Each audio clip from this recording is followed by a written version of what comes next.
Hello student, welcome to our channel MCI Kota. ठीक है, अब हम इस वीडियो में स्टार्ट करेंगे पॉलोटेक्निक के हिसाब से फर्स्ट यूनिट डिटर्मिनेंट और मैट्रिक्स, पॉलोटेक्निक और सेकंड सेमेस्टर का। ठीक है, बेसिक टॉपिक है, टॉपिक कोई ज्यादा डिफिकल्ट नहीं है। इस टॉपिक में हम उसका क्या नाम से पॉलिटेक्निक का भी कवर अप करेंगे, साथ के साथ हम कवर अप करेंगे 12th का भी। तो दोनों ही चीजें कंबाइन में चलेगी, ध्यान से समझना। वीडियो जो है वो पॉलिटेक्निक वालों के लिए भी इम्पोर्टेंट है, साथ के साथ 12th वालों के लिए भी इम्पोर्टेंट है। कुछ एक्स्ट्रा जो टॉपिक्स होंगे वो हम बाद में अदर वीडियो में डाल देंगे, बाकी मेन टॉपिक के हिसाब से बहुत इंपॉर्टेंट है। ठीक है, अब इस टॉपिक में हम बात करेंगे डिटर्मिनेंट और मैट्रिक्स। सबसे पहले जो टॉपिक आता है वो आता है हमारा मैट्रिक्स। ठीक है, एक दो पार्ट जो चलेंगे हमारे वो मैट्रिक्स से रिलेटेड चलेंगे। मैट्रिक्स क्या होती है, कैसे हम डिस्कस करते हैं और कैसे इसको रो कॉलम के हिसाब से लिखते हैं, पहले मैट्रिक्स के बारे में चलेगा।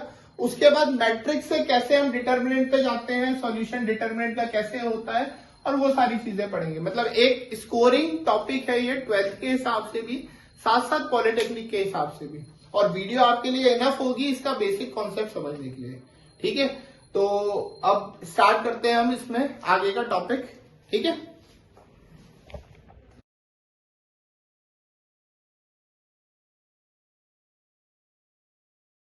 टॉपिक है हमारा मैट्रिसेस।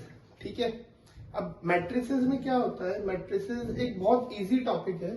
मेनली इसकी सबसे पहले हम डेफिनेशन पढ़ते हैं। देखो, the matrices are two dimensional sets of numbers and symbols.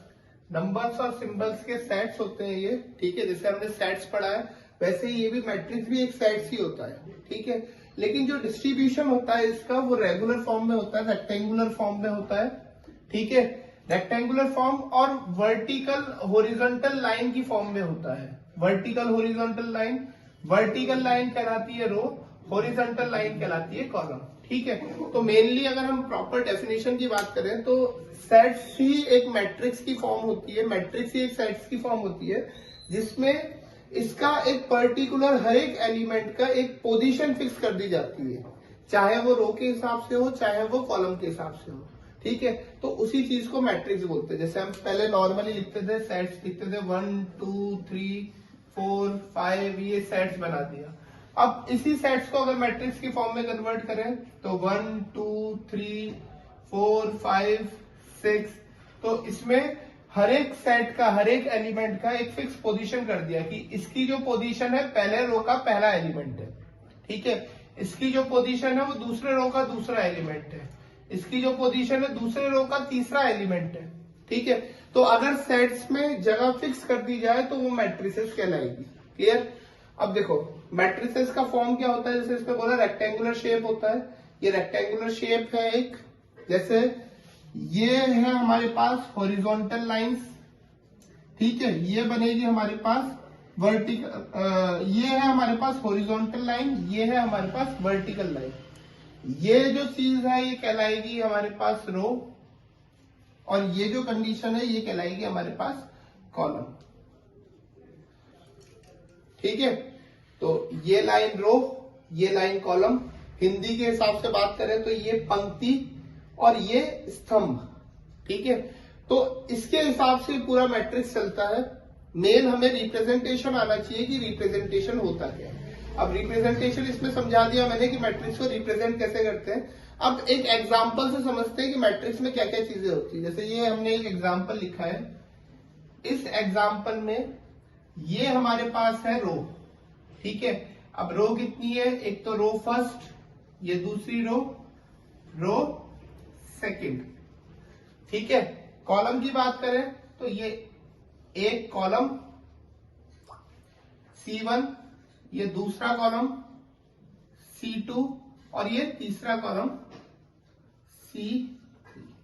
ठीक है, तो अगर इस लाइन के हिसाब से देखें तो रोज होती है, इस लाइन के हिसाब से देखें तो कॉलम्स होते हैं। ठीक है, अब इसी के बेसिस पे इसका ऑर्डर भी डिसाइड होता है। ऑर्डर मतलब हिंदी में बोलते हैं कोटि। ठीक है, अब ऑर्डर का जो फॉर्मुलेशन होता है वो होता है रो इनटू कॉलम के हिसाब से, कि कितने उसमें रो है इनटू कितने उसमें कॉलम है। ठीक है, जैसे इसकी बात करें तो इसमें दो तो रो है हमारे पास R1 R2, ठीक है, और कॉलम है 3 C1 C2 C3। तो इसका जो ऑर्डर हो जाएगा वो हमारा कहलाएगा 2 into 3 का ऑर्डर, ठीक है। तो ऑर्डर फॉर्मेशन ऐसे होता है। ऑर्डर फॉर्मेशन में याद रखना पहले नंबर ऑफ रो आती है, फिर नंबर ऑफ कॉलम आता है, ठीक है। इसके हिसाब से इसमें हम एलिमेंट कितने हैं वो भी बता सकते हैं। जैसे सपोज करो कि एलिमेंट पूछा गया हमसे कि इसमें एलिमेंट कितने हैं, तो 2 into 3 किया 6, तो 6 एलिमेंट है, और वास्तव में 6 एलिमेंट है इसमें। 1 2 3 4 5 6 एलिमेंट इसमें ओवरऑल प्रेजेंट है, ठीक है। तो मैट्रिक्स की बेसिक कंडीशन बता दी, मैट्रिक्स क्या होता है, कैसे हम इसका ऑर्डर लिखते हैं, और टोटल नंबर ऑफ एलिमेंट क्या होते हैं, ठीक है। हिंदी के हिसाब से बात की जाए तो ये हो जाएगी इसकी पंक्ति, ये हो जाएगा स्तंभ, और ये हो जाएगी कोटि, ठीक है। और कुल कितने अवयव इसमें है वो आएगा दोनों को मल्टीप्लाई करने पे, ठीक है। अलग अलग इसमें पर्टिकुलर क्वेश्चन भी बन सकता है। जैसे क्वेश्चन के लिए पूछ लिया जाए कि अगर किसी मैट्रिक्स में 8 एलिमेंट है तो उसका पॉसिबल ऑर्डर क्या क्या हो सकता है, उसकी कोटि क्या क्या हो सकती है। तो इसके लिए हम 8 मल्टीप्लाई करने पे किस किस वैल्यू से आता है वो लिखेंगे। देखो 1 into 8 हो सकता है, 8 into 1 भी हो सकता है, ठीक है। 2 into 4 हो सकता है, 4 into 2 भी हो सकता है। इसके अलावा और कोई पॉसिबल केसेस बनेंगे नहीं, ठीक है। तो ये टोटल 4 केसेस हो सकते हैं जिसमें एलिमेंट जो है, नंबर ऑफ एलिमेंट जो है वो 8 के बराबर हो। नंबर ऑफ एलिमेंट 8 के बराबर हो तो उसमें पॉसिबल जो ऑर्डर्स होंगे वो हमारे पास ये 4 पॉसिबल ऑर्डर आ सकते हैं। अब होमवर्क पे एक क्वेश्चन आप लोगों को करना है कि 12 अगर एलिमेंट हो, नंबर ऑफ एलिमेंट 12 हो, तो उसमें पॉसिबल केसेस कितने आ सकते हैं वो आपको बनाना है, ठीक है। तो pause the video to note it down. हाँ भाई, अब देखो बेसिक एक एग्जांपल लेके हम सॉल्व करते हैं। जैसे ये एक एग्जांपल दे रखा है हमें, इसमें क्वेश्चंस दे रखे हैं, हमें फाइंड करना है कि क्या क्या क्वेश्चंस है और कैसे आंसर करना है इसका। देखो सबसे पहला टॉपिक तो यही कि ऑर्डर कितना होगा। अभी ऑर्डर के लिए मैंने एक्सप्लेन किया है कि number of row into number of column. अब इसमें रो देखते हैं सबसे पहले, एक रो, दूसरी रो और तीसरी रो, 3 रो है इसमें, तो 3 into, ठीक है, या फिर लिख लो अलग से, रो बराबर 3। कॉलम की बात करें तो 1 2 3 4, तो कॉलम हो गए इसमें 4। ऑर्डर जो आ जाएगा 3 into 4 का ऑर्डर बन जाएगा, ठीक है। बेसिक सा क्वेश्चन है ये। ऑर्डर कितना होता है, ऑर्डर में याद रखना सबसे पहले रो आएगा फिर कॉलम आएगा। 3 into 4 का ऑर्डर है। नंबर ऑफ एलिमेंट मल्टीप्लाई किया, 3 4 12, 12 एलिमेंट है, अगर काउंट करोगे तो 12 ही एलिमेंट निकलेंगे इसमें, ठीक है। दूसरी चीज A13। अब A13 क्या होता है इसमें, ये कौन सा एलिमेंट है वो हमें बताना है। A I J की फॉर्म में होता है, जिसमें I कहलाता है रो और J कहलाता है कॉलम, COLUMNS, कॉलम्स, ठीक है। I कहलाएगा रो, J कहलाएगा कॉलम। 13 बोल रखा है, मतलब पहले रो का और तीसरा एलिमेंट, पहले रो का तीसरा एलिमेंट है 19। दूसरे रो का पहला एलिमेंट, दूसरे रो का पहला एलिमेंट 35। तीसरे रो का तीसरा एलिमेंट, तीसरे रो का तीसरा एलिमेंट -5। दूसरे रो का चौथा एलिमेंट, दूसरे रो का चौथा एलिमेंट 12। दूसरे रो का तीसरा एलिमेंट, दूसरे रो का तीसरा एलिमेंट 5/। तो ऐसे हमें एलिमेंट पहचानने की कौन सा एलिमेंट की पोजीशन क्या है। जैसे हमसे बोल दी जाए कि -2 कौन से नंबर पे आ रहा है, तो -2 आ रहा है दूसरे रो में और दूसरे नंबर पे, तो A22, ठीक है। तो इस टाइप से एलिमेंट की जो नंबरिंग है वो हमें आनी चाहिए।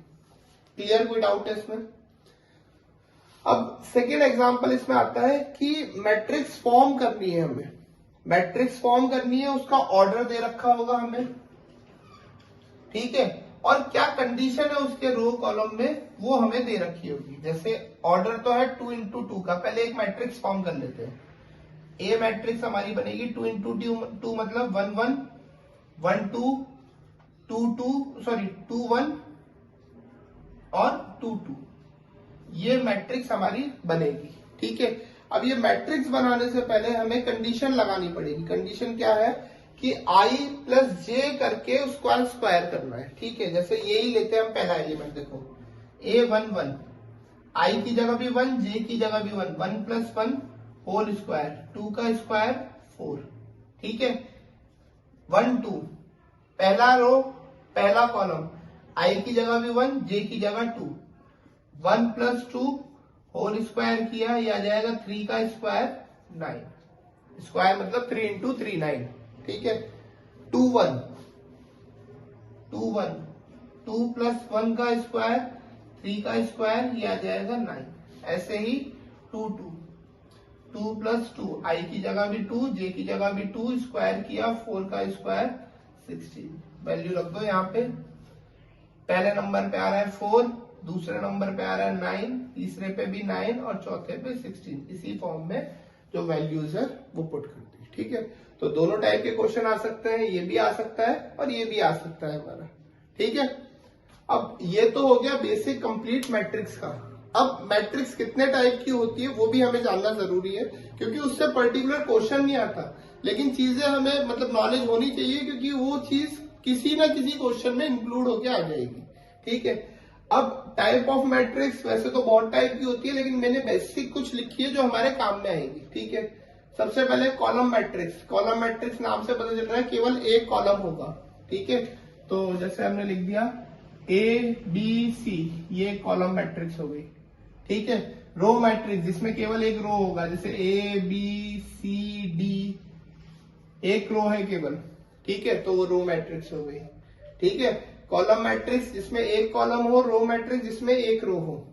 ठीक है, स्क्वायर मैट्रिक्स। स्क्वायर मैट्रिक्स क्या होती है हमारे पास? स्क्वायर मैट्रिक्स वो मैट्रिक्स होती है जिसमें नंबर ऑफ रो और नंबर ऑफ कॉलम बराबर होते हैं। ये लिख लो ऊपर पहले, number of row equal to number of column M. ठीक है, जैसे हमने एक मैट्रिक्स बनाई ए बी सी डी। अब इसमें रो की बात करी जाए तो 2 रो, कॉलम की बात करी जाए तो 2 कॉलम, तो इसका ऑर्डर हो गया 2 इंटू 2 का। मतलब नंबर ऑफ रो भी 2 है, नंबर ऑफ कॉलम भी 2 है। तो इस टाइप की मैट्रिक्स हमारी स्क्वायर मैट्रिक्स कहलाती है, जिसमें ऑर्डर 1 इंटू 1 हो, 2 इंटू 2 हो, 3 इंटू 3 हो, 4 इंटू 4 हो, 5 इंटू 5 हो। तो इस टाइप की मैट्रिक्स स्क्वायर मैट्रिक्स कहलाती है। और अगला जो टॉपिक आएगा इसमें डिटर्मिनेंट, वो भी सारी एक तरह से स्क्वायर मैट्रिक्स ही होती है। ठीक है, तो डिफरेंस उस टाइम पे समझाएंगे हम कि मैट्रिक्स और डिटर्मिनेंट में क्या फर्क होता है, लेकिन जितने भी डिटर्मिनेंट होते हैं एक तरह से स्क्वायर मैट्रिक्स का ही एक एग्जांपल होता है। ठीक है, आगे डायगोनल मैट्रिक्स। डायगोनल मैट्रिक्स मतलब कि डायगोनल में ही एलिमेंट हो, जैसे 1 2 3, बाकी सब जगह 0।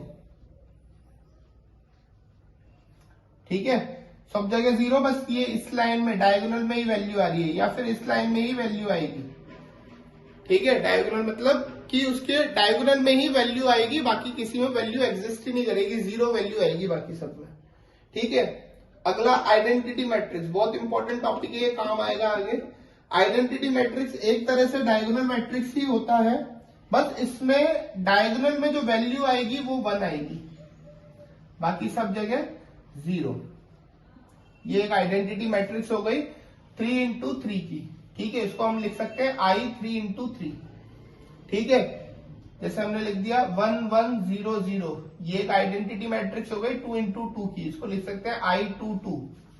ठीक है, तो इस टाइप से आइडेंटिटी मैट्रिक्स बनती है। आइडेंटिटी मैट्रिक्स स्क्वायर मैट्रिक्स होती है, डायगोनल मैट्रिक्स होती है, और इसके डायगोनल में एलिमेंट जो है वो 1 1 के बराबर आते हैं, और इसमें इधर की तरफ ही आता है ये डायगोनल, याला डायगोनल नहीं आएगा कभी भी, यही डायगोनल आएगा। ठीक है, तो इसको इस टाइप से I 3 इंटू 3, I 2 इंटू 2 से भी रिप्रेजेंट करते हैं। आइडेंटिटी मैट्रिक्स आगे बहुत काम आएगी, तो ध्यान रखना, कई जगह डायरेक्ट I लिखा हुआ आ जाता है, मतलब आइडेंटिटी मैट्रिक्स ही कहलाएगी वो। ठीक है, आगे जीरो मैट्रिक्स, नाम से पता चल रहा है सारे एलिमेंट 0 के बराबर, चाहे ऑर्डर कुछ भी हो। ठीक है, तो ये कुछ इंपॉर्टेंट टाइप थे मैट्रिक्स के। ठीक है, तो pause the video to note it down. 5 plus Z बराबर हो जाएगा 5 के, ठीक है, ये 5 इधर जो रख दो यहाँ पे, एक्स वाई की जगह 8/x बराबर 6, एलसीएम आएगा एक्स को 1 से डिवाइड किया एक्स मल्टीप्लस एक्स को x से डिवाइड किया 1 मल्टीप्लाई 8x बराबर 6, ये इधर आएगा 6 इधर मल्टीप्लाई हो जाएगा, x² प्लस 8 बराबर 6x, x² minus 6x plus 8 बराबर 0, x² minus 4x minus 2x plus 8 बराबर 0, x minus 4 minus 2 x minus 4, solve करेंगे इसको, x माइनस 2 और x प्लस 4, x माइनस 2 बराबर 0 तो x बराबर 2 आ गया, दूसरा x प्लस माइनस 4 बराबर 0 तो x बराबर 4 आ गया। ये दो वैल्यू आ गई हमारे पास x की, ये दो वैल्यू y में रखो और सॉल्व करके y की वैल्यू निकाल लो, तो y की वैल्यू भी 4 और 4 रखने पे 2, तो ये हमारा कंप्लीट सॉल्यूशन। मेन इसमें ये जानना है हमें कि अगर दो मैट्रिक्स एक दूसरे के इक्वल है तो उसके कॉरस्पॉन्डिंग एलिमेंट, उसके साथ वाले एलिमेंट भी उसमें इक्वल हो जाते हैं। ठीक है, क्लियर, कोई डाउट? अब इसके बाद हम पढ़ते हैं मैट्रिक्स के ऑपरेशंस। ठीक है, मैट्रिक्स के वही ऑपरेशन जो हमने प्लस माइनस मल्टीप्लाई डिवाइड पढ़ रखे हैं, वही चीज है। मेन इसमें 3 ऑपरेशन आते हैं, प्लस माइनस और मल्टीप्लाई। ठीक है, देखो डिवाइड ऑपरेशन नहीं है, डिवाइड के लिए हम दूसरा कॉन्सेप्ट यूज करते हैं इसमें।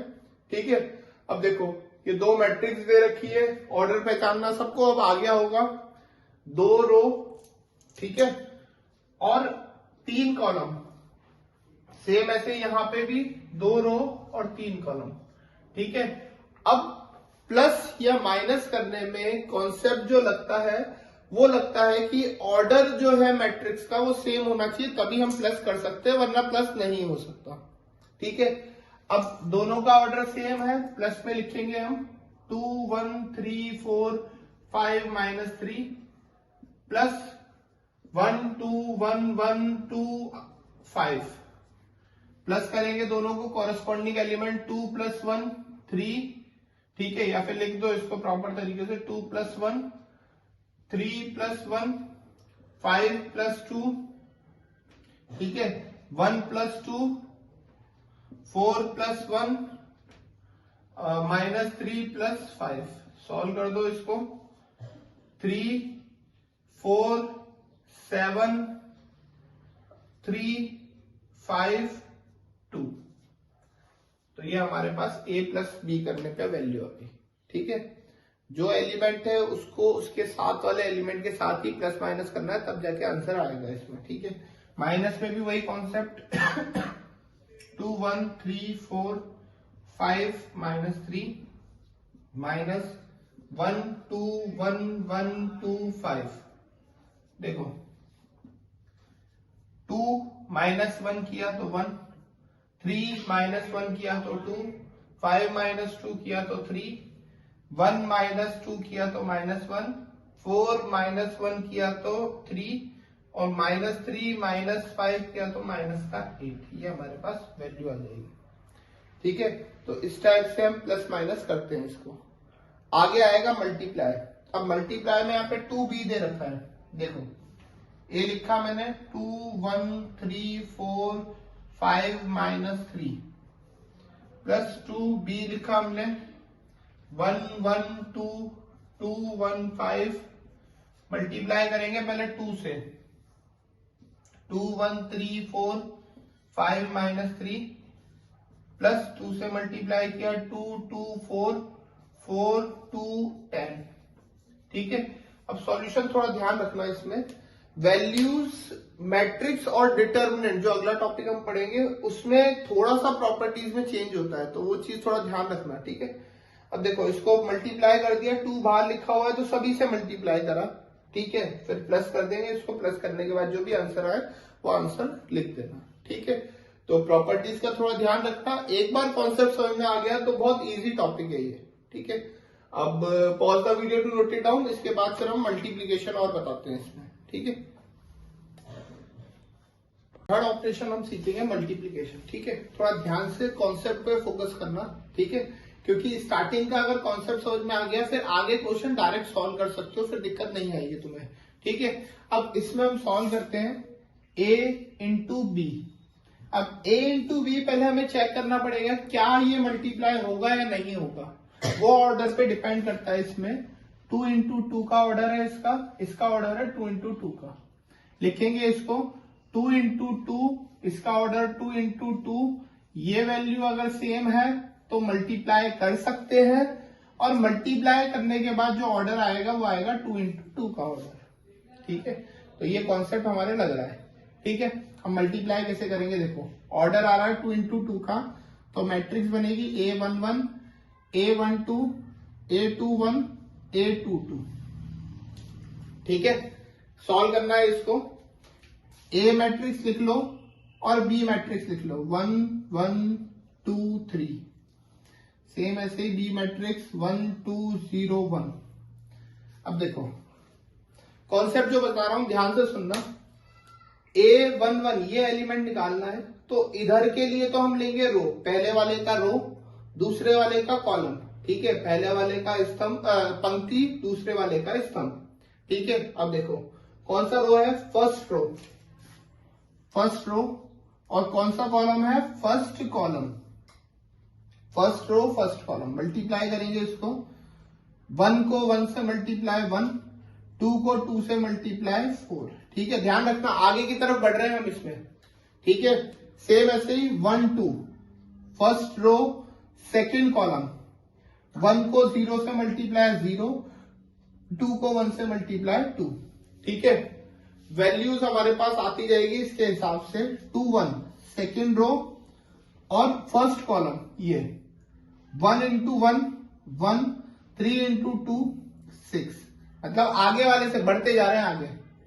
1 इंटू 0 0, 3 इंटू 1 3। सॉल्व करेंगे इसको, वैल्यू आ जाएगी 5 2 7 3, ठीक है। तो ये हमारा सिंप्लीफाई करने के बाद सॉल्यूशन आ गया मल्टीप्लाई A इंटू बी का, ठीक है। ये कॉन्सेप्ट ध्यान रखो, ये याद रखो, और कैसे मल्टीप्लाई कर रहे हैं वो ध्यान रखो। स्टार्टिंग में धीरे धीरे करो, फिर एक बार जब समझ में आ गया तो फिर डायरेक्ट इजीली सॉल्व कर लोगे, ठीक है। जैसे ये है A और B, 1 इंटू 3 का ऑर्डर, इसमें है 3 इंटू 1 का ऑर्डर। सॉल्व करेंगे A इंटू बी को, 1 इंटू 3, 3 इंटू 1। ये वैल्यू सेम है, मल्टीप्लाई कर सकते हैं। मल्टीप्लाई करने के बाद ऑर्डर आएगा 1 इंटू 1 का, ठीक है। 1 इंटू 1 मतलब A11, ये ऑर्डर आएगा। मल्टीप्लाई में लिख लो 1 2 1 और 1 2 4, ठीक है। इधर पूरा रो और इधर column, first row first column, first row first column, first row 1 into 1 1, 2 into 2 4, और 1 इंटू 4 4। सॉल्व करने के बाद वैल्यू आ गई 4 + 4 + 1 9, ठीक है। ये A इंटू बी की वैल्यू आई है। अब एक बार चेक कर लेते हैं क्या B इंटू ए की वैल्यू भी सेम होगी। अगर मैं B इंटू ए लिखूं तो B का ऑर्डर है हमारे पास 3 इंटू 1 का, और A का ऑर्डर है हमारे पास 1 इंटू 3 का। ये सेम वैल्यू है, मल्टीप्लाई कर सकते हैं। मल्टीप्लाई करने के बाद ऑर्डर 3 इंटू 3 का, ऑर्डर ही अलग आ रहा है, मतलब मल्टीप्लाई करने पे वैल्यू भी अलग आएगी, ठीक है। ध्यान रखना ये चीज, A इंटू बी करने पे ऑर्डर आ रहा था 1 इंटू 1 का, लेकिन B इंटू ए करने पे ऑर्डर आ रहा है 3 इंटू 3 का।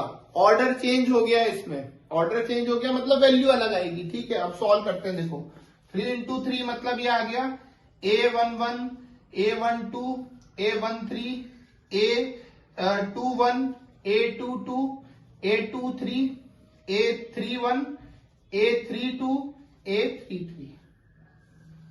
मल्टीप्लाई करेंगे, बी लिखो सबसे पहले 1 2 4, ए लिखो 1 2 1, ठीक है। मल्टीप्लाई देखना थोड़ा ध्यान से। First row first column, first row ये है, फर्स्ट कॉलम ये है, 1 into 1 1, first row second column, first row ये सेकंड कॉलम ये, 1 इंटू 2 2, 1 इंटू 1 2 इंटू 1 2, ठीक है। लाइन वाइज चल रहे हैं हम, second row second column, second row second column, 2 2 जा 4, second row third column 2, 4 into 1 4, 4 into 2 8, 4 into 1 4, ये हमारे पास मैट्रिक्स आ गई 3 इंटू 3 की। और इससे हम बोल सकते हैं कि A इंटू बी और B इंटू ए की वैल्यू बराबर नहीं होती हमेशा। क्लियर है? कुछ केसेस में बराबर होती है, वहां पे आइडेंटिटी एलिमेंट बनता है, बाकी मैक्सिमम केसेस में ये बराबर नहीं होती। तो ये कॉन्सेप्ट है हमारा मल्टीप्लीकेशन का। ये कॉन्सेप्ट अप्लाई करोगे आप, कभी गलती नहीं होगी, और धीरे धीरे इससे स्टैंडर्ड में जाओगे कि मतलब एक बार ये समझ में आ गया तो आगे डिफिकल्ट चीजें सीख पाओगे। ठीक है, pause the video to note it down. अब नेक्स्ट हम मैट्रिक्स में कुछ इंपॉर्टेंट क्वेश्चंस पढ़ेंगे, जैसे ये 2 क्वेश्चन बहुत इंपॉर्टेंट है। ठीक है, इसको हमें सॉल्व करना है और आंसर फाइंड करना है एक्स वाई की वैल्यू। ठीक है, सेम ऐसे यहाँ पे भी एक्स वाई की वैल्यू, 2 अलग अलग टाइप के क्वेश्चन है। ठीक है, पहला ये देखो, ये हम इसको सॉल्व करते थे एलिमिनेशन मेथड से, गुणनखंड विधि। ठीक है, पढ़ा होगा 10th में आप लोगों ने। अब इसमें एक्स वाई की वैल्यू को सेम करते हैं, वाई की वैल्यू सेम है, साइन भी अलग अलग है। वाई से ये वाई कट गया, एक्स प्लस एक्स करेंगे तो 2x बराबर, इन दोनों को भी प्लस करना पड़ेगा, 7 प्लस 3 10, 0 प्लस 0 0, 2 प्लस 5 2 प्लस 0 2, और 5 प्लस 3 8। ये हमारे पास वैल्यू आ गई। 2 इधर मल्टीप्लाई से हटके इधर आएगा डिवाइड में, x बराबर 10 0 2 8। अब 2 को डिवाइड करना है तो सभी से डिवाइड होगा इसमें। ठीक है, क्या आ जाएगा, x बराबर 5 0 1 4। x की वैल्यू आ गई, ये वैल्यू रखनी है हमें इसमें, और y की वैल्यू निकालेंगे। अब x में रखेंगे इसमें, x प्लस वाई बराबर ये वैल्यू थी 7 2 0 5। x की जगह वैल्यू रखेंगे हम 5 1 0 4, प्लस का है इधर आएगा माइनस का, y बराबर 7 2 0 5 माइनस 5 0 1 4। माइनस कर दो इसको, y बराबर 7 में से 5 माइनस किया 2, 0 में से 0 माइनस किया 0, 2 में से 1 माइनस किया 1, 5 में से 4 माइनस किया 1। ये हमारे पास y की वैल्यू आ गई। ठीक है, तो इस टाइप से सॉल्व करते हैं, सॉल्यूशन वैसे ही है, बस चेंज क्या है कि उसमें एक्स वाई की वैल्यू नॉर्मल नंबर की फॉर्म में आ रहा था, इसमें मैट्रिक्स की फॉर्म में आएगा। ठीक है, अवयव के रूप में आएगा।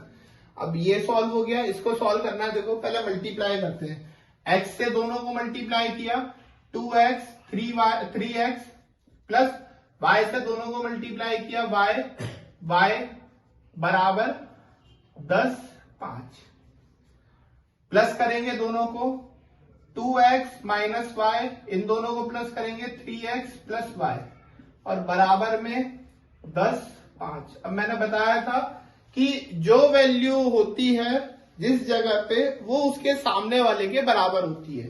तो ऐसे ही 2x माइनस वाई बराबर हो जाएगा 10 के, और 3x प्लस वाई बराबर हो जाएगा 5 के। y से y कट गया, ये आ जाएगा 5x बराबर 15, डिवाइड में आएगा x बराबर 15/5, काटा इसको तो ये आ जाएगी वैल्यू 3। ठीक है, तो इस टाइप से x की वैल्यू आ गई। ये वैल्यू रख दो ऊपर, 2x माइनस वाई बराबर 10, 2x की जगह 3 माइनस वाई बराबर 10, ये होगा 6 इधर आएगा माइनस का, 10 माइनस 6 4, माइनस इधर आएगा y बराबर माइनस का 4। तो ऐसे सॉल्व करके हमें वैल्यू निकालनी होगी इसमें। ठीक है, तो pause the video to note it down.